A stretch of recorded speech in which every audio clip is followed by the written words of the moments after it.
Kidlat News Updates. Ako po si Cesar Soriano para hatid ang mga nangungunang balita sa buong kapuluan ngayon. 3 katao ang inaresto matapos masabat ng mga otoridad ang hinihinalang smuggled na sigarilyo na nagkakahalaga ng tinatayang 20.8 million pesos sa isang border control checkpoint sa barangay Kibungsod, Magsaysay, Misamis Oriental noong Hunyo 11.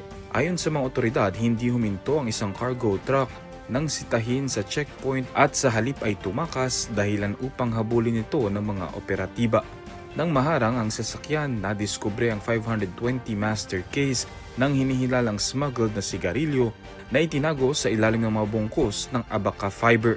Dinala na sa Magsaysay Municipal Police Station ang 3 suspect na kinilala sa mga alias na Jim, Juni at Vinvin, gayon din ang mga nakumpiskang ebidensya para sa dokumentasyon ng pagsasampa ng kaukulang kaso. Kinasuhan ng Office of the Ombudsman si dating Overseas Workers Welfare Administration o OWA Administrator Arnel Ignacio ng usurpation of official functions kaugnay ng kontrobersyal na 1.4 billion pesos na property acquisition ng ahensya.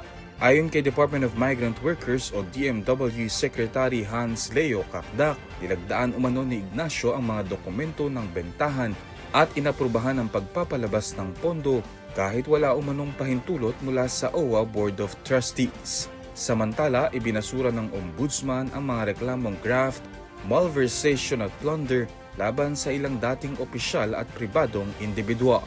Maghahain naman ang DMW ng motion for reconsideration upang hilinging muling suriin ang mga naturang reklamo.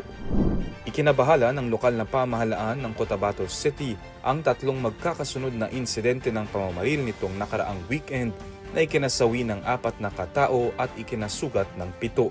Sa unang insidente noong Biyernes ng gabi, 2 lalaking sakay ng motorsiklo ang napatay habang 3 pa ang nasugatan sa pamamaril sa barangay Rosary Heights 11.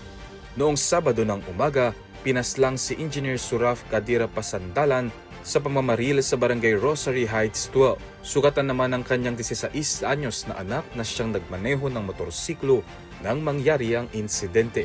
Sa ikatlong insidente noong Linggo ng umaga, nasawi ang isang tricycle driver matapos pagbabarilin sa barangay Poblacion 5. Tinamaan din ng ligaw na bala ang isang off-duty na pulis at 2 pang sibilya. Dahil dito, ipinag-utos ni Mayor Bruce Matabalao ang pagpapaigting ng police operations, police visibility at checkpoints habang tiniyak ng Cotabato City Police ang masusing investigasyon upang matukoy at maaresto ang mga responsable sa magkakahiwalay na pamamaril. Ako po si Cesar Soriano, kasama nyo sa bawat pagputok ng balita.